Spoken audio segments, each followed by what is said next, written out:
लोकशाही साहित्य सम्राट अण्णाभाऊ साठे यांच्या 104 जयंतीच्या सोहळ्यानिमित्त व्यासपीठावर सामाजिक सर्व नेते मंडळाचे तरुणाध्यक्षासाठी जमलेल्या माझ्या माता बहिणी आणि सर्व सहकारी बांधवांनो, आज अण्णाभाऊ साठेंची 104वी जयंती देशभर आनंदाने साजरी केली जाते. राज्य क्रांती ही या जगातल्या मानवजातीच्या इतिहासात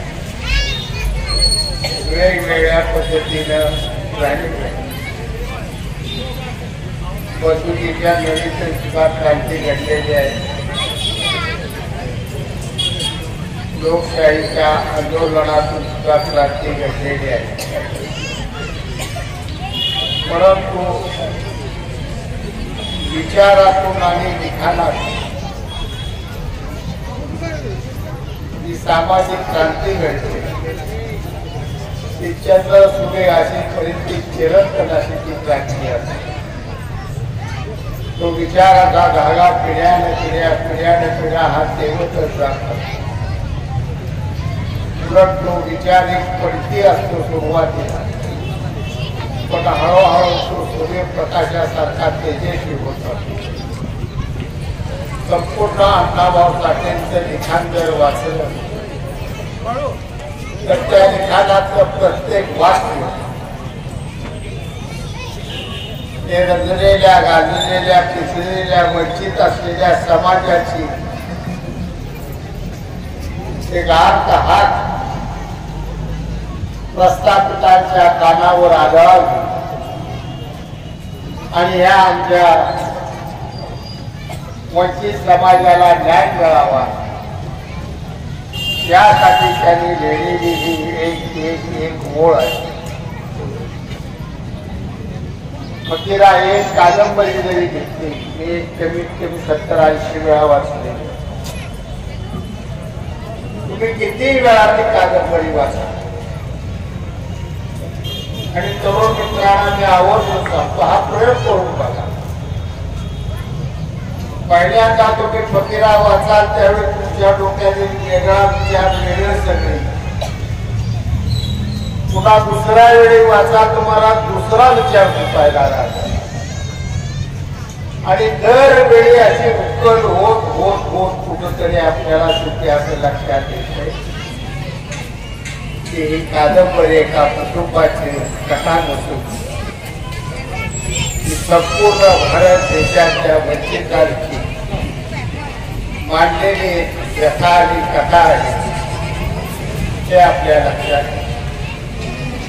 आणि म्हणून आता बनसोडींनी सांगितल्या पद्धतीने लिखाणे बुद्धिमत्तेतून होत,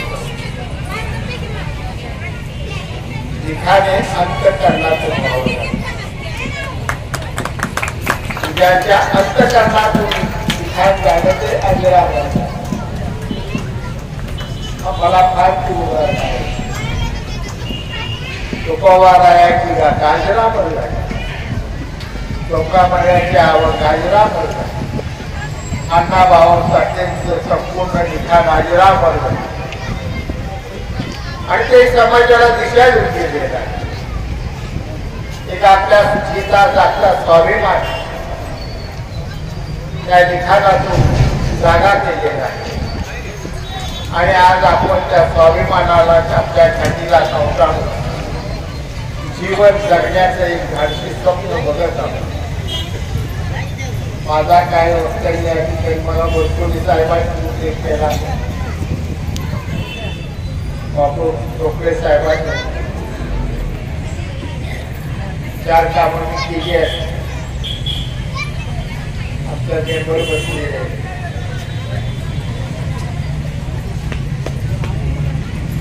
माझा सामाजिक दृष्टिकोन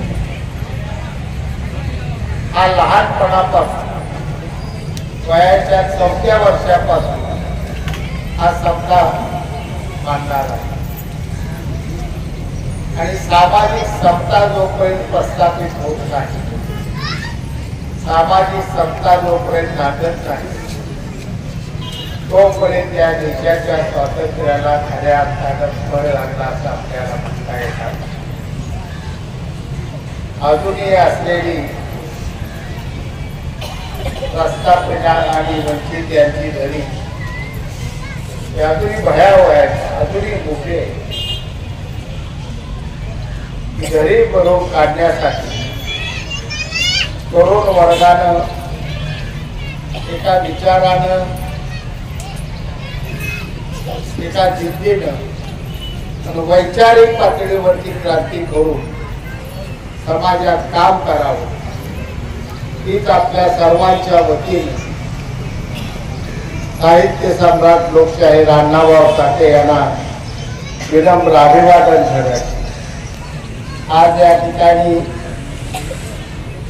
माझ्यावर काही जबाबदाऱ्या समाज बांधवांनी टाकलेल्या आहेत.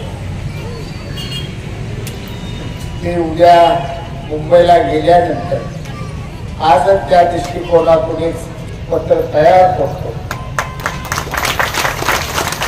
2 दिवसात ते मुंबईला जाणार आहे, त्यावेळी साहेबांची भेट घेऊ. मी पत्र